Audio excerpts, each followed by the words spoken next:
Nationalists of all the ranks have sacrificed their life for their motherland. Rather it be the moderate section of Indian National Congress, the extremist section of Indian National Congress, or be it the revolutionaries.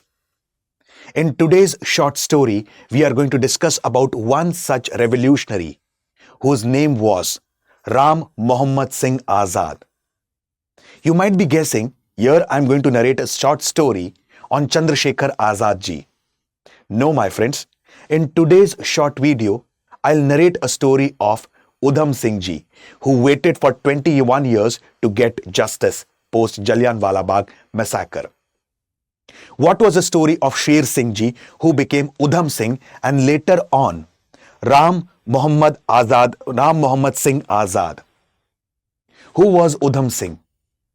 What inspired him to assassinate another person whose name was Michael O'Dyer, who was responsible for Jallianwala Bagh Massacre? Let's understand about him in this today's short video. There was migration of people from India to London for many reasons. Many of them migrated for the purpose of education. And one of the finest example is Dr. B.R. Ambedkar and Jawaharlal Nehru ji.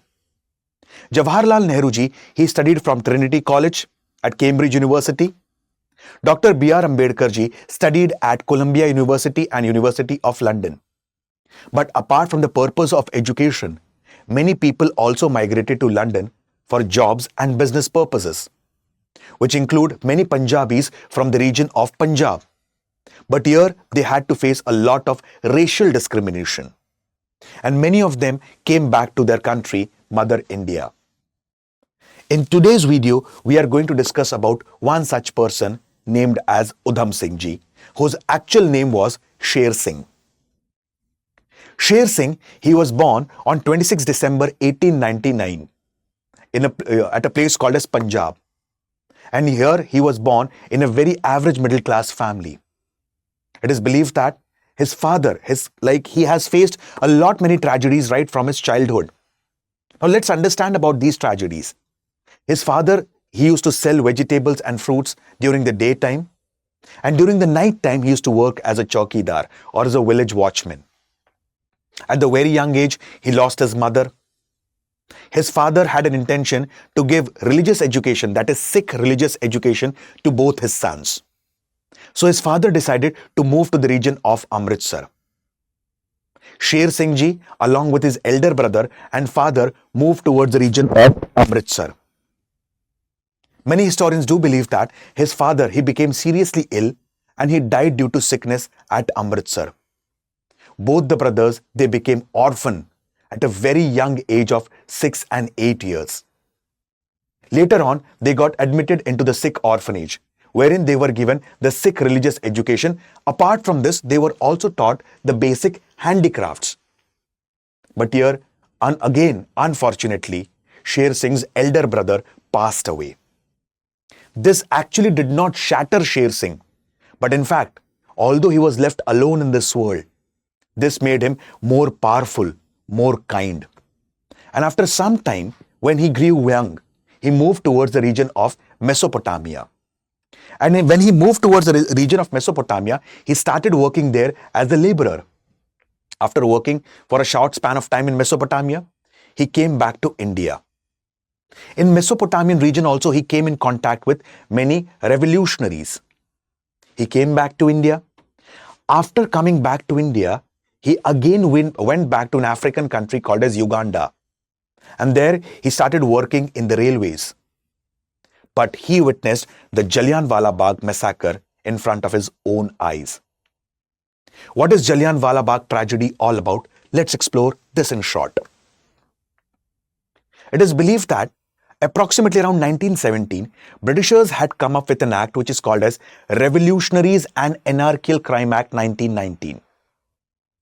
As per this act, it is believed that a person could be arrested just on the basis of suspicion without any warrant. That person won't be produced in front of a district magistrate for the next 2 years and would be kept in the jail or prison. This completely violated the writ of habeas corpus. Against this black act, M.K. Gandhi announced nationwide hartal on 6th April 1919. And in the region of Punjab, two important leaders were being arrested, Dr. Satyapal ji and Dr. Saifuddin Kichlo ji. And the arrest of these two leaders, people got infuriated and angry. It is believed that at a place called as Jallianwala Bagh, approximately 10 to 15,000 persons gathered for a peaceful protest. So they were peacefully protesting against the arrest of their leaders, Dr. Satyapal ji and Dr. Saifuddin Kichlo. Jallianwala Bagh was constructed by Pandit Jalla, who was one of the courtiers of Maharaja Ranjit Singh ji. Here, then comes a brigadier general whose name was Reginald Dyer. Without any investigation, without any scrutiny, at that point, Lieutenant Governor of Punjab, Michael O'Dyer, ordered Brigadier General Reginald Dyer to open firing on the unarmed protesters. The firing continued for the next 10 to 15 minutes. As per different historians, the firing continued for 10 to 15 minutes and approximately 10 to 15,000 people were caught under the hails of bullets. As per official records, the firing only stopped when the ammunition got over, and approximately 370 persons died, as per official records. But unofficially, thousands of people were massacred as a part of Jallianwala Bagh Massacre. And what did Britishers do after this? They appointed a committee called as Disorder Inquiry Committee or Hunter Committee on one hand. And on the other hand, Michael O'Dyer was given Sword of Honor in the British Parliament. At this time, M.K. Gandhi said, Britishers have completely lost the moral authority to govern this nation. In fact, M.K. Gandhi gave back his Kaisar-e-Hind Gold Medal. Rabindranath Tagore ji renounced his knighthood. And all this horrific incident was witnessed in front of the eyes of Sher Singh ji, who was now also referred as Udham Singh ji. And when Udham Singh saw this, it completely changed his ideas. It completely changed his beliefs. It completely changed his way and aim of life. Here, he had worked as volunteer for rehabilitating the people, removing the people from the Jallianwala Bagh, providing them the medical aid and support. And after this, he went to Uganda, as we discussed earlier. Here he came in contact with many revolutionaries. From Uganda, he went to America. And in America, he came in contact with the revolutionaries of a secret society, Ghadar Party. He also helped many migrants who were moving from the region of Mexico to America. And at that point of time, it is believed that he came back to Amritsar again. In America, he became a part of Ghadar Party, and in Ghadar Party, he formed a party which is called as Azad Party. And here, he came back to Amritsar. And when he came back to Amritsar, he opened up his own shop. And the shop of Udham Singh ji became the epicenter of revolutionary activities. Revolutionary texts were being distributed. And this time, he came in contact with Bhagat Singh ji. After some time, although he settled in the region of Amritsar, his journey to other countries did not stop.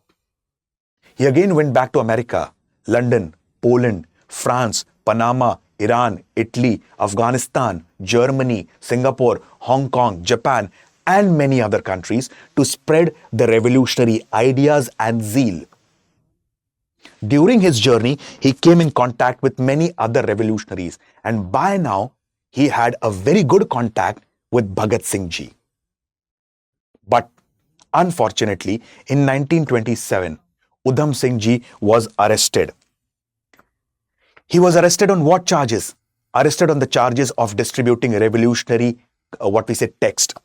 Arrested on the charges of providing arms and ammunition to the revolutionaries secretly. And finally, he was being imprisoned. But the walls of the jail could not confine his ideas. He started hartal and protest in the jail. But one more incident again shook him.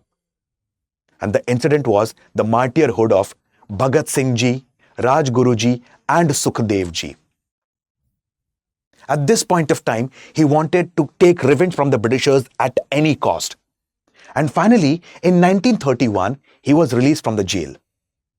Now, he had a plan to go back to London and again start the revolutionary activities from there.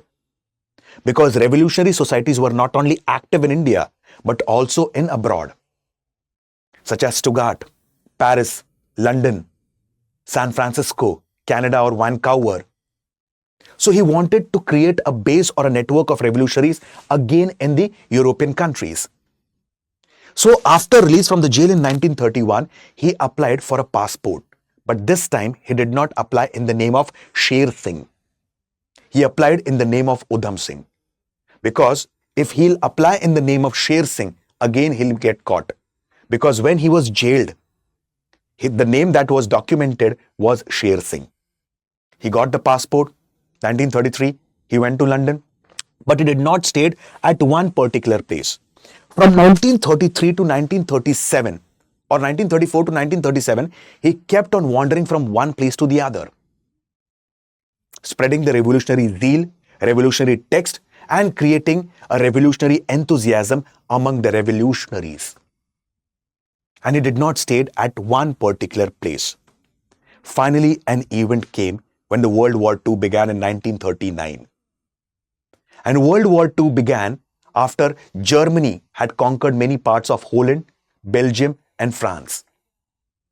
At this point of time, it was not only that revolutionaries were active, there was also an intense debate going on in India. Is this the right time to initiate a movement against the Britishers? Because Subhash Chandra Bose ji believed that this is a perfect time to start a movement in India. Why? Because Britishers are busy fighting the World War I. And when we will initiate the movement in India, Britishers would be forced to come up with a responsible government in India and give independence to India. This was also thought by the revolutionaries. And revolutionaries were quite active during the World War II. One such incident took place on 13th of March 1940, where Udham Singh ji took the revenge of Jallianwala Bagh Massacre after 21 years. Michael O'Dyer was giving a speech in the Craxton Town Hall, London. And here, Udham Singh ji visited the hall and shot 2 bullets in the chest of Michael O'Dyer, who succumbed to death. And immediately, Udham Singh ji was arrested and a trial was conducted against him. When Udham Singh ji was asked, "What's your name?" he said, "Ram Muhammad Singh Azad." This actually exhibits the communal harmony. This actually exhibits specifically the secularism that the country had. Apart from this, he was charged on the murder of Michael O'Dyer. Trial was conducted against him, and on the very last day of the trial, he was asked a question. Do you want to speak anything in your defense? Many of the historians do write that these are among the last words of Udham Singh ji. And he spoke about the imperialistic rule of the Britishers. He spoke about the exploitative character of the Britishers, and in fact, the speech that he gave was banned until in 1996 when the speech came out. What were the last words, or what did he say in that speech? Let's throw light on that. "I say down with British imperialism. You say India does not have peace. We have only slavery. Generations of the so-called civilization has brought us everything filthy and degenerating known to the human race. All you have to do is read your own history." My friends, this was a short story of Sher Singh ji, or Ram Muhammad Singh Azad ji, also referred as Udham Singh ji. Hope you like this wonderful story. StudyIQ IAS English, target year 2027, GSP2I Foundation batch. The batches have started already on 18th of November, but the admissions are closing on 25th of November. So, 25th of November, the admissions for the batches would be closing. The batches are available in bilingual mode, that is Hindi plus English. Batches are specifically available in Hindi, and a separate batch in English medium that will cater to the needs of aspirants from the northeastern India and southern part of India. So guys, the last day or the admission closing of the batch is 25th of November and the fees for the batch is 20,999. Use the code ALOKLIVE that is flashing on your screen to get the benefits of these batches. I repeat the code ALOKLIVE. If you have any kind of a question, query or a doubt, you can contact the number that is flashing on your screen. Apart from this, there is a link of the form given in the description in the comment section. You can fill the form as well. With this, I'll stop my words. Thank you and have a wonderful day. Bye-bye.